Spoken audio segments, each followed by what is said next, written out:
آج ہمارے لوگ غریب لوگ خودکشیاں کر رہے ہیں.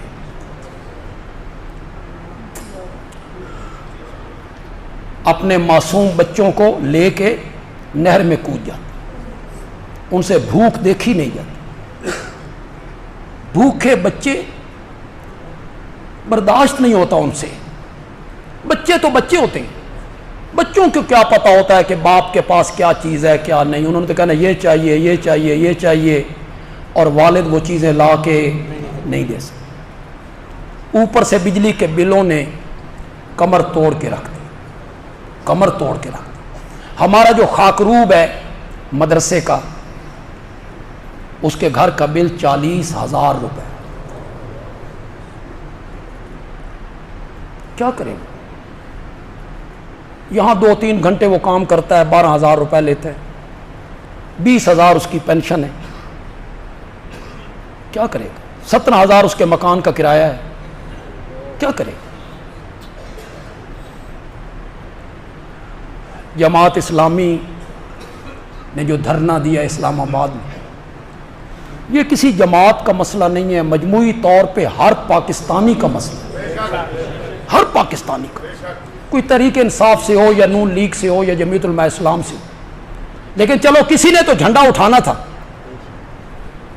کسی نے تو جھنڈا اٹھانا تھا, تو جھنڈا اٹھا کے کوئی تو باہر آیا, احتجاج کیا, دھرنا دیا. یہ تو کوئی اصول نہیں ہے کہ 200 تک یونٹ ہوں تو بل 7,000 آئے گا اور 201 ہو جائے. ایک یونٹ کا 4-5 ہزار بڑھ جائے گا. اس بے انصافی کو تو ختم ہونا چاہیے. کیوں بھائی ختم ہونا چاہیے کہ نہیں ہونا چاہیے؟ چاہے کوئی 1000 یونٹ استعمال کرے یا 100 یونٹ استعمال کرے, ریٹ ایک ہونا چاہیے. تو ہم سب کی ہمدردیاں جو ہیں وہ ان بلوں کے بارے جماعت اسلامی کے امیر کے ساتھ ہیں. ہماری ہمدردیاں ان کے ساتھ ہیں, ہماری دعائیں بھی ان کے ساتھ ہیں. ہم تو دعائیں مانگ رہے ہیں, اللہ کرے وہ دھرنا کامیاب ہو, اللہ کرے حکومت ان سے مذاکرات کرے, اور حکومت یہ جو مطالبات ہیں اللہ کرے ان پر غور کیا جائے, غریبوں کی داد رسی کی جائے, ورنہ غریب مرتے ہیں. اب غریبوں کے پاس, متوسط طبقہ کے پاس بل دینے کے لیے کچھ نہیں. سب لوگوں کو چاہیے وہ ساتھ دینا چاہیے, مالی لحاظ سے بھی ساتھ دینا چاہیے, جانی لحاظ سے بھی ساتھ دینا چاہیے. میں یہ سمجھتا ہوں کہ ایک جماعت کا مسئلہ ہی نہیں, ہر پاکستانی کا مسئلہ, ہر بندے کا مسئلہ ہے. وہ لوگ جو بڑی اونچی سوسائٹیوں میں